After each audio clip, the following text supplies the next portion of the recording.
If you're an owner, you don't know the 64 key statistics, you don't know the substats and primary stats, and you don't know the products, and you don't have a way to actually onboard person into your philosophy here at your practice so that you have work-life balance, and yes, you are entitled to work-life balance as a practice owner, then you're not actually doing your job. Hey everybody, Brian Gallagher here from Meg Academy, and I am so excited to be talking to you about this topic today. This is soft personnel management skills, conflict resolution, good personnel management strategies, whatever you want to title it. Look, if you like this kind of content, you like this topic, and you're a physical therapist in private practice or wanting to go in private practice, check out our website, click the like button below. It costs you nothing. It really helps me a lot. I spend a lot of time trying to give you this material, and it lets me know what you're really into or not. Hit subscribe. These will come to you right away. You don't even have to go looking for them. So let me ask you a question. Let's start off by having a bit of a dialogue. Have you ever been snowed by an employee? Have you ever been, deceived? Have you ever been lied to? Or worse yet, have you ever thought that somebody was doing what they were doing, saying what they were doing, but then upon inspection, it's not happening at all? Interestingly enough, this type of employee tends to be very busy, and they hide what they're not doing through their busyness, through their busybodiness. And it's kind of hard to discover because you look over in that area from a distance and you're like, but they're always so busy. They're always doing so many things. And all they do is give you all this lip service and tell you all about what they're doing and what they're not doing. Have you ever had this before? Have you ever run into this? And then you're wondering, why are my stats not going up? Why is the count still dwindling? Why is whatever? Because now you're looking at the outcomes, and you're CEO, you're the owner, you're the clinical director, let's say, and you've been trained to look at the products rolling off the conveyor belt, the results of one's efforts and actions, the products, the outcomes, right? Just kind of like when I was a staff therapist, if I could get somebody, from 15 degrees of flexion to 150 degrees of shoulder flexion and for weeks and discharge them with full strength, then my outcomes speak for itself. I don't have to talk about how busy it was, how hard it was, how much I had to work, how I had to get up at 4 a.m. and walk barefoot to the clinic to make this happen. I don't have to talk about that. That's not relevant because that's not what I was hired for. I wasn't hired to be a busy bee. I wasn't hired to whine and complain and natter to all of the people around me about how this job is going and how I'm so great, but yet I'm always being dumped on when in fact you're just being asked to do your position. What happens is you have this kind of individual going on because you hear a lot of noise, number one.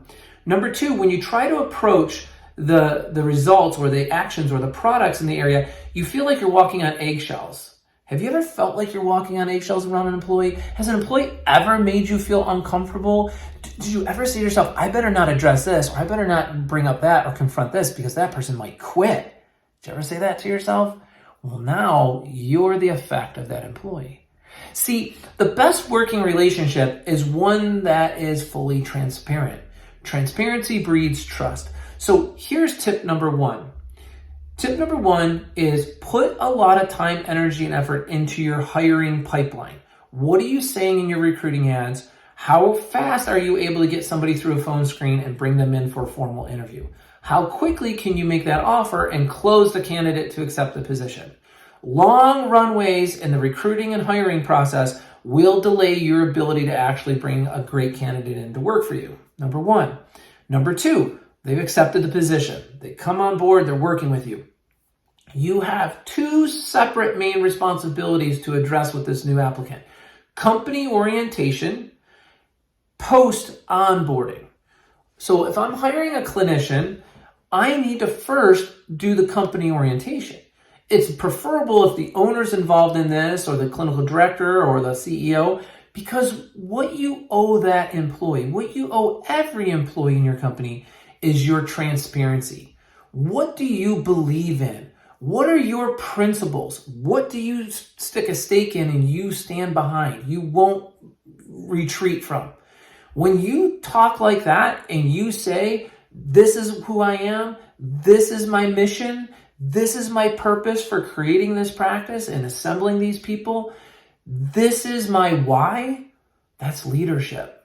That degree of transparency is leadership. You keeping that close to your vest and not being transparent with that and not being willing to say it like it is creates a degree of distrust, a degree of vagueness, of ambiguity, right? And so now people start to dub in and they start to put in what they think this is all about, where they think, oh, he just wants to buy a nicer car or get a bigger boat or get a nicer house, when in fact, it's not about any of that. But you should also reverse the tables and ask the employee that you're bringing on, that you're company orienting, what do you believe in? What do you stand for? What is important to you? Because I'm going to have a working relationship with you because, hey, 1/3 of your life you spend sleeping, 1/3 of your life you do friends, family, recreation, and 1/3 of your life you spend at work. So if 1/3 of your life at work is going to fuel your comfort and happiness and satisfaction and freedom and flexibility in your family and recreation third of your life, then this is the most important one, right? This is the one that's going to give fuel, power, energy, time to enjoy your life. Not endure your life, but enjoy your life. And that is where you have an effect. That is where you have a role. And you have to have the courage and the confidence and certainty in your own leadership and abilities because you're an ethical person. You don't lie, cheat, and steal, but you exhibit personal integrity, which is where people know where your ethics are and you live by it because it's personal to you. All too often, I am running into owners these days, managers these days, people these days that aren't saying what needs to be said. They are not holding their position in space. They are uncomfortable being them for the fear of offending somebody or upsetting somebody, or they're going to get sour, they're going to get quiet, they're going to clam up, they're going to quit. The minute you start saying that stuff to yourself when you're working with employees is you are the effect of that employee. Now you're walking on eggshells in your own practice. Now you're second guessing yourself. Now you're lacking confidence. Now you're spiraling out down the hill and you start saying less. You start being more quiet. Because you don't want to go through replacing this person. You don't want to go through the whole onboarding process again. But the point of the matter is, you don't have what you think you have anyways. You have somebody who's in disguise, somebody who's pretending to do what they need to do. In my past employment past, I have had people in the past where I have had to go and investigate what's going on. Not because of what I'm hearing is so bad, but because of what I'm seeing. The results of what I'm watching is just not working. I don't see the products rolling off the line. I don't see the outcomes that we've agreed on. I don't see that you're fulfilling this two-way street. So you, as an employee, employer, have you sat down with your employee and said, this is a two-way street. I'm going to pay you $75,000 plus benefits for a total of $86,000 all in all. And here's what you're going to do in exchange for that. You're going to be 85% efficient. You're going to have these 3.75 units per visit. You're going to have high quality care as measured by Net Promoter Score, testimonials, surveys, success stories, patient outcomes as dictated in our EMR system. That is management. Management is holding your employees accountable to the processes, policies, and procedures of your organization. Being a good leader and CEO is one who's going to lead, educate, and motivate people to grow both personally and professionally so that in time their skill development and their personal stability grows. I've had an influence on this person. But when you step in that area and that light of observation goes in there and that employee's been around for a little while and you start asking questions and you start saying, hey, I'm going to work alongside you for the next few weeks. We're going to do these things together. We're going to actually, have some joint meetings. We're going to do some joint application of whatever the post is, doing evals or working on the software system together or doing some legal investigation together or hiring and doing interviews together or, post onboarding people together. And the person's like, yep, okay, that sounds good. And then they go home and they think about it and they're like, oh my gosh, I'm going to get discovered. The person you will see in your past, person will just up and quit. They'll just up and quit. No 2 weeks notice, no 4 weeks notice. They'll just blow. That's blowing. And they're blowing because they know they've been faking it till they make it. They know that there's a whole bunch of undones and they don't want to get caught and be brought up and have to confront the fact that they have been stealing money from the company in payroll for work they've not been doing. Now, this is where it comes down to, it's down to a very easy comment that you should apply in your life all the time that'll help move you into this area. And that is look, don't listen. Look, don't listen. People will tell you all the things you want to hear, but when you start investigating, looking, pulling the thread, pulling the string, Well, how are you doing with your primary stats? How are you doing with your secondary stats? If you're an owner, you don't know the 64 key statistics, you don't know the substats and primary stats, and you don't know the products, and you don't have a way to actually onboard person into your philosophy here at your practice so that you have work-life balance, and yes, you are entitled to work-life balance as a practice owner, then you're not actually doing your job. You're not actually being a good private practice owner or a good CEO leader. You're not being a leader. A leader is one who's willing to stand tall in the face of adversity. Stand tall when other people feel it's not the popular opinion. It's not the way the wind is going. It's not how TV says society should be. That's when you know you're being a leader, because you're standing up for your principles, your goals, your objectives, and your purpose. I built this. This is my group. This is my company. You were invited here. This isn't a public golf course. I invited you to come work with me. And I can disinvite you.